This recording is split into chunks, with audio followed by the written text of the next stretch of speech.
Hi hello everyone, అందరు ఎలా ఉన్నారండి? అండ్ నా రథ సప్తమి అయితే ఇలా ముగ్గుతో స్టార్ట్ చేశాను. రథం ముగ్గు అయితే వేసుకున్నాను. చాలా వరకు అందరూ వేసుకున్నట్టున్నారు. నాకంత ముగ్గులు అయితే రావండి. వచ్చిన దాంట్లో నాకు వచ్చినట్టుగా అయితే ముగ్గు అయితే వేసుకున్నాను. అండ్ లాస్ట్ ఇయర్ కూడా నేను మీకు చెప్పానండి రథ సప్తమి వీడియోలో, మా విండోలో నుంచి కిచెన్ విండోలో నుంచి అయితే సన్ రేస్ అనేవి స్టవ్ మీద డైరెక్ట్గా వచ్చి పడతాయి. సో అది చాలా చాలా బాగా అనిపిస్తుంది నాకు. నేను ఎక్కడికి వెళ్ళి పాలు పొంగించుకోక్కర్లేదు, ఇంట్లో కిచెన్లోనే స్టవ్ మీద పాలు చక్కగా పొంగించుకోవచ్చు.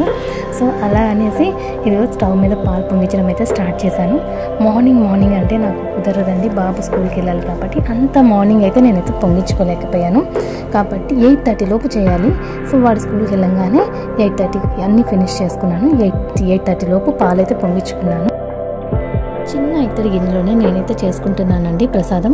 ఎందుకంటే పెద్ద గిన్నె పెట్టేసి ఎవరూ తినరు, మళ్ళీ ప్రసాదం అంతా పడేయాలి. అందుకనేసి నాకు ఇంట్లోని ఎంత అవసరమో, దేవుడి ప్రసాదానికి ఎంత అవసరమో అంత మాత్రమైతే చేసుకుంటున్నాను.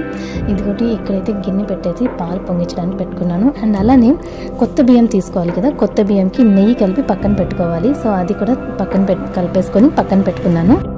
మనం బియ్యంని 3 సార్లు అయినా 5 సార్లు అయినా 7 సార్లు అయినా వేయాలంటారు కదా, అలాగే నేను 3 అయితే తీసి పక్కన పెట్టుకున్నానండి. ఇలా 3 సార్లు పాలు కూడా పొంగించాలంటారు. మనం రథసప్తమి రోజే కాదు, సంక్రాంతి కూడా పొంగిస్తాము. మంత్లీ వన్స్ కూడా అలా చేసుకుంటే చాలా బాగుంటుంది. అంటే పౌర్ణమి రోజు మంత్లీ వన్స్, అంటే పౌర్ణమి మంత్కి ఒకసారి వస్తుంది కదా, అప్పుడు కూడా ఇలా పొంగించుకుంటే మంచిది అని అంటారు. కుదిరినంత వరకు అయితే చేసుకుంటాము, గుర్తున్నా అయినా చేసుకోవచ్చు. సో ఇలాగైతే నేను 3 సార్లు పాలు పొంగించుకున్నాను. ఇలా పొంగించడం వల్ల మన ఇల్లు కూడా ఎప్పుడూ నిండుగా ఉంటుంది. అంటే అష్టైశ్వర్యాలు, ఆరోగ్యంతో, ఆనందాలతోటి ఉంటుంది అని అంటూ ఉంటారు. సో అలా అంటూ ఉంటారు, వినడం మాత్రమే నేను కూడా. సో అలాగా నేను కూడా 3 సార్లు పాలు పొంగించుకున్నాను. తర్వాత నెయ్యి కలిపి పెట్టుకున్నాను కదా రైస్, అది కొత్త బియ్యం తెచ్చుకోవాలి. సో అందులో నెయ్యి కలిపి పక్కన పెట్టుకున్న దాంట్లోనే నేను బియ్యం వేసుకున్నాను. ఆ బియ్యాన్ని ఇందులో వేసేసాను, పాలల్లో వేసుకున్నాను. అండ్ చెరుకుతోటి కలుపుతారండి. చెరుకు అయితే నా దగ్గర లేదు కాబట్టి ఇలా గరిట ఉంది, దాంతో అయితే నేను కలుపుతున్నాను. దీన్ని యూజ్ చేసుకున్నాను, ఎందుకంటే అది లేదని చెప్పేసి ఇది యూజ్ చేసుకున్నాను, స్టీల్ పెట్టకుండా. బియ్యం ఉడకడానికి అయితే టైం పడుతుందండి, వాటర్ వేయలేదు కదా, ఉట్టి పాలతోటే చేస్తున్నాం కాబట్టి కొంచెం టైం పడుతుంది. అది ఉడకగానే బెల్లం కూడా వేసేసుకున్నాను. బెల్లము నెయ్యి వేసుకొని ఇదిగోటి ఇలా కలిపేసుకున్నాను. ఆల్మోస్ట్ మొత్తం అయిపోయినట్టే పరవన్నం దేవుడి వరకు చక్కగా చేసుకున్నాను. అండ్ ఇంకోటి ఏంటి అంటే ఇందులో మనం డ్రై ఫ్రూట్స్ కానీ ఇంకేమీ వేయకూడదు. సూర్య భగవాన్కి అంటే ఈ రథసప్తమి రోజు మనం ప్రసాదం చేసినప్పుడు డ్రై ఫ్రూట్స్ అవి వేయకూడదు అని అంటారు. ఇంకా అందుకనేసి నేనైతే ఏమీ వేయలేదు, ఓన్లీ ఉట్టి పరవన్నం, పాలతోటి పరవన్నం మాత్రం నెయ్యి బెల్లం వేసుకొని చేసుకున్నాను. పరవన్నం అయితే రెడీ అయిపోయిందండి. ఇంకా ఇది మనం ఇప్పుడు ప్రసాదంగా పెట్టుకోవాలి. ఇలా సన్లైట్ వెలుగు కానివ్వండి, ఆ సన్లైట్ కానీ మనం ఒంటి మీద పడితే కనుక విటమిన్ డి అనేది మనకి వస్తుంది. సో అది చాలా మంచిది అంటారు. చిన్నపిల్లలు పుట్టినప్పుడు కూడా సన్లో ఉంచుతారు కొద్దిసేపు. అలాగా ఇలా సన్లైట్లోనే మనం ఉండాలండి, చాలా మంచిది. ఇప్పుడైతే మనకి ఎక్కడా అంత లైటింగ్ ఉండట్లేదు, కానీ మా ఇంట్లో అన్ని సైడ్స్ నుంచి వెలుగు అంటే వెంటిలేషన్ అయితే బాగుంటుంది. ప్రసాదం అయిపోయింది కాబట్టి ఇప్పుడు ఇంకా పూజ చేసుకుందాము. పూజ వచ్చేసి ఈసారి నా అదృష్టం ఏంటి అంటే ఫోటో ఉందండి ఇంట్లోని. నా దగ్గర లాస్ట్ ఇయర్ ఫోటో అయితే లేదు, ఈసారి ఫోటో ఉంది కాబట్టి పీట మీద ఫోటో పెట్టుకొని నేను రథం చేసుకొని ఇలా పూజ అయితే చేసుకుంటున్నాను. అండ్ చుక్కుడాకులు అండి, 7 చుక్కుడాకుల మీద పరవన్నం పెట్టి పూజ చేసుకోవాలి. గౌరీదేవిని కూడా చేశాను నేను, రథం మధ్యలోనే పెట్టుకున్నాను. అండ్ అలానే ఎర్రపు అంటే సూర్య భగవాన్కి చాలా ఇష్టం. ఎర్రటి పువ్వులు కానివ్వండి, ఎర్రటి పండు కానివ్వండి పెట్టాలి. అయితే పండు నాకు గుర్తులేదు, యాక్చువల్గా నేను తెప్పించలేదు. అయితే పువ్వులు ఉన్నాయి, అందుకనే ఎర్రటి పువ్వులు పెట్టుకుని పూజ చేసుకున్నాను. 7 చుక్కుడుకాయలతోటి రథం అయితే చేయాలండి. సో 7 చుక్కుడుకాయలతో రథం చేసుకున్నాను. కింద తమలపాకు పెట్టి ఆ తమలపాకు మీద గౌరీదేవిని పెట్టి నేను మన రథం అయితే పెట్టుకొని ఇలా పూజ అయితే చేసుకుంటున్నాను. 2 వెండి ప్రమిదలు పెట్టుకున్నాను. మామూలు మట్టి ప్రమిద నాకు ఎప్పుడూ అలవాటు పెట్టుకోవడం, నాకు అదే నచ్చుతుంది, మట్టి ప్రమిదలో దీపం పెట్టడం. అందుకనేసి మట్టి ప్రమిద కూడా ఒకటి పెట్టి నేను అలా పూజ కోసం అని అలా పెట్టుకొని పూజ చేసుకుంటున్నాను. ఎరుపు ఇష్టం కాబట్టి మొత్తం అంతా ఎర్రటి పువ్వులు ఉన్నాయి. సో ఎర్రటి పువ్వులతోటి అలా దీపంకంతా అలంకరించుకున్నాను. రథసప్తమి నుంచి మనకి ఎండలు కూడా బాగా స్టార్ట్ అవుతాయండి ఇప్పటి నుంచే. అలానే మనం ఈ పూజ మనం తులసి చెట్టు ఎదురుగా చేసుకుంటే చాలా మంచిది. కానీ మాకున్న బాల్కనీ చిన్నది, నేను తులసి చెట్టు ముందు కూర్చొని చేయలేను, కుదరదు. అందుకనేసి ఇంట్లో ఇలా సూర్యభగవాన్ ఫోటో పెట్టుకొని చేసుకుంటున్నాం. సూర్యభగవాన్ ఫోటో లేని వాళ్ళు మన కోనార్క్ ఒడిస్సా కోనార్క్ది ఉంటుంది కదా, ఆ విగ్రహం అయినా ఫోటో అయినా ఏదైనా ఉంటే కనుక అది పెట్టుకొని కూడా పూజ చేసుకోవచ్చు. ఇలా వినాయకుడు అష్టోత్తరాలతో అయితే పూజ స్టార్ట్ చేసుకున్నానండి. వినాయకుడు అష్టోత్తరాల తర్వాత నేను సూర్య భగవాన్ అష్టోత్తరాలు, అలానే సూర్యాష్టకం ఇవన్నీ చదువుకున్నాను.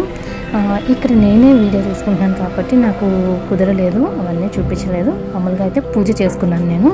పూజ అంతా అయిపోయిన తర్వాత ఇలా కొబ్బరికాయ కూడా దేవుడికి చూపించుకున్నాను. ఈ పూజకి మనం ఎక్కువ కథలు కానివ్వండి, అలాంటివి మంత్రాలు అలాగే ఎక్కువ ఏమీ లేవండి. గంట సేపు కూర్చొని పూజ చేసే అంత అయితే ఏమీ ఉండదు. మనకి తెలిసిన వరకు మనకి ఏమేమి తెలుసో అవన్నీ కూడా దేవుడికి మొక్కుకొని, దాని తర్వాత మనం నైవేద్యం మనం చేసిన పరవన్నం, మెయిన్గా పాలు పొంగించాలి. పాలు పొంగించి పరవన్నం ఏది మనం పొంగిస్తామో ఆ పాలతోటి పరవన్నం చేసి ఆ పాలని మనం నైవేద్యంగా పెట్టుకుంటాము. అదే సూర్యభగవాన్కి మెయిన్. అందరూ ఇలా ఫోటో పెట్టి చేస్తారని కూడా ఏం లేదు. నా దగ్గర ఫోటో ఉంది, నేను ఇలా పెట్టుకొని పూజ చేస్తున్నా. అండ్ ఈ పూజ మనం తులసి చెట్టు దగ్గర చేసుకుంటే చాలా చాలా మంచిది.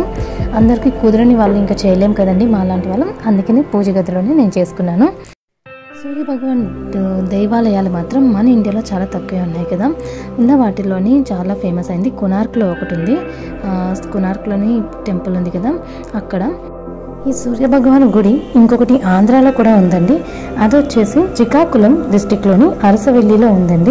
సూర్య భగవానుడికి మనం మిత్రదేవ నమో నమ, భాస్కరాయ నమో నమ, భార్గవి నమో నమ, ఆదిత్య నమో నమ, ప్రభాకరాయ నమో నమ, దివాకరాయ నమో నమ, సూర్యాయ నమో నమ ఏ నామంతో అయినా మనం పూజ చేసుకోవచ్చండి.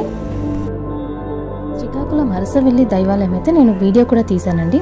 అది కావాలంటే నేను డిస్క్రిప్షన్లో లింక్ పెడతాను, మీరు ఎవరైనా చూడాలంటే ఒకసారి చూడొచ్చు. ఇక్కడ వచ్చేసి ఇప్పుడు హారతి ఇస్తున్నానండి. పూజ అంతా అయిపోయింది కదా, హారతి ఇస్తున్నాను. హారతికి ఫస్ట్ వినాయకుడికి హారతి ఇచ్చి తర్వాత సూర్యభగవాన్కి హారతి ఇస్తున్నాను. నేను ఎప్పుడు హారతి ఇచ్చినా పాప కూడా వస్తుంది, తను కూడా నాతో పాటు ఉంటుంది. రోజు సాయంత్రం హారతి మామూలుగా దీపం పెట్టుకున్నప్పుడు కూడా ఎప్పుడు పెట్టినా పాప నాతో పాటు ఉండి హారతి ఇస్తుంది. అందుకని ఇప్పుడు కూడా వచ్చింది, గంట కొడతాను, నువ్వు హారతి ఇవ్వు అని చెప్తుంది. పాప ఈరోజు ఇంట్లోనే ఉందండి. స్కూల్కి ఏదో పొలిటికల్ బంద్ ఉంది, అందుకనేసి హాలిడే తనకి. సో నేను అనుకున్నాను లాస్ట్ ఇయర్ పాప నాతో ఉంది, హ్యాపీగా చేసుకున్నాం పూజ అనేసి. ఈ ఇయర్ ఉండదు అనుకున్నాను, కానీ నాతో తనకి హాలిడే రావడం, ఇంట్లో ఉండడం చాలా హ్యాపీ అనిపించింది. ఇక్కడైతే హారతి పాట పాడేసి నేను చక్కగా వినాయకుడికి అలానే సూర్య భగవాన్కి ఇద్దరికి హారతి అయితే ఇస్తున్నాను. అయితే అది కూడా నేను వాయిస్ పెడదాం అనుకున్నా, డైరెక్ట్ పాట ఏదైతే ఉందో అది పెడదాం అనుకున్నా, కానీ బయట నుంచి మాకు ట్రాఫిక్ సౌండ్ ఎక్కువ వస్తుంది. సో అందుకనేసి నేను అదైతే పెట్టలేకపోయానండి. బ్యాక్గ్రౌండ్ వాయిస్ ఇస్తున్నాను. అందుకే స్కూల్ ఉంది, ఎగ్జామ్స్ స్టార్ట్ అవుతున్నాయి కాబట్టి వాడైతే స్కూల్కి వెళ్ళాడు. కానీ మేము ఏ పూజ చేసుకున్నా నలుగురం కలిసి అయితే చేసుకుంటాము. పిల్లలు కూడా మనతో పాటు ఇలా పూజలో ఉంటే చాలా బాగా అనిపిస్తుంది కదా. అన్నిటికీ ముందుండి వాళ్ళు కూడా కొంచెం దేవుడికి మొక్కుకున్నట్టుగా, అంటే మన ఇంట్లో ట్రెడిషన్స్ మన పిల్లలు ఫాలో అవుతే మనకి ఎంతో హ్యాపీ అనిపిస్తుంది. సో మా పిల్లలు కొంచెం మరీ అంతా కాకపోయినా ఎంతో కొంత అయితే వింటారు పూజ విషయంలోని. అదిగో హారతి నా చేయి పట్టుకొని హారతి ఇస్తుందండి, నేను ఇస్తానని చెప్పి. సూర్య భగవాన్ని పూజించడం వల్ల ఐశ్వర్యమే కాదండి, ఆరోగ్యం కూడా బాగుంటుంది అని అంటారు. ఈ పూజ మనం ఈ రథసప్తమి రోజు, మాఘమాసం రథసప్తమి రోజు చేసుకోలేని వారు సండే ఏదైనా సరే మాఘమాసంలో ఒక ఆదివారం రోజైతే మనం పాలు పొంగించి చేసుకోవచ్చు. అందరికీ కుదరకపోవచ్చు కదా, సో అలాంటి సందర్భంలో మనం ఇలా చేసుకోవచ్చు. ఆదివారం రోజైతే పూజ చేసుకోవచ్చు. మాఘమాసం అంతా 4 సండేస్ వస్తాయి కదా, ఆ సండేలో ఒకటైనా మనం చేసుకోవచ్చు. ఇక్కడ దేవుడి దగ్గర అయితే ఇచ్చేదాన్ని ఫోటో దగ్గర. ఇప్పుడు డైరెక్ట్గా సన్నుకి హారతిద్దామని చెప్పేసి బయటికి వెళ్తున్నా, చాలా ఎండగా ఉంది. ఇక్కడ బాల్కనీలోకి వెళ్తున్నాను అండ్ సూర్యుడికి, అండ్ అలానే అదిగో సూర్యభగవాన్కి అయితే ఇచ్చేసాను. తులసమ్మకి మర్చిపోయాను, మళ్ళీ వచ్చి తులసమ్మకి సూర్యభగవాన్కి ఇద్దరికి ఇచ్చేసి వెళ్తున్నానండి.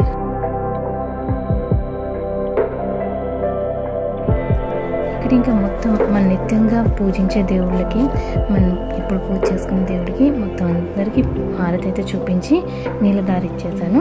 ఇంకా అందరం హారతులు కూడా తీసుకున్నాం మేము. అండ్ అలానే తాంబూలం కూడా పెట్టుకున్నానండి. నేను కొబ్బరికాయ కొట్టిన తర్వాత తాంబూలం పెట్టుకున్నాను. అదే అరటిపండు, తమలపాకు, అరటిపండు పెడతాం కదా, అది చూపించుకున్నాను దేవుడికి. పూజ, నైవేద్యం, తాంబూలం, హారతి అన్నీ అయితే పూర్తయిపోయాయి. అందరం హారతులు తీసుకున్నాం. మీరు కూడా హారతి తీసుకోండి. సూర్య భగవానుడికి 7 ఒత్తులు కలిపి దీపం పెడితే మంచిదంటారు. అలాగా 7 ఒత్తులతో దీపం పెట్టాను. అండ్ అలానే 7 ఆకులలోని 7 చుక్కుడాకుల్లోని పరవన్నం పెట్టాలి, ప్రసాదం పెట్టాలి. అలానే 7 చుక్కుడు కాయలతోటి రథం చేయాలి. చేసి సూర్యభగవాన్ ముందు పెట్టుకొని మనం ఇలా పూజ చేసుకుంటాము.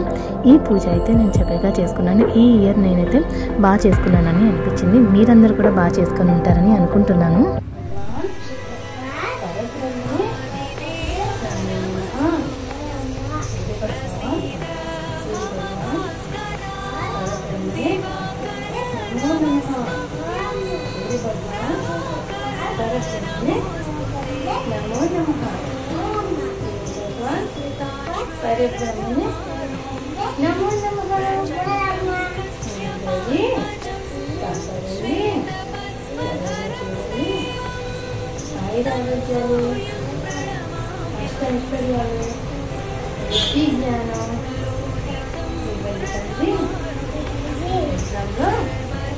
మంచి మార్క్స్ రావాలి, ఫస్ట్ రావాలి, స్కూల్ ఫస్ట్ రావాలి, అన్నయ్యలో బాగా చదువుకోవాలి, డాడీకి గోల్, మా కష్టాలన్నీ తీసుకోవాలి, రోజు చేయాలి. థ్యాంక్ యూ చేసి భగవాన్ పరబ్రహ్మే నమో నమః.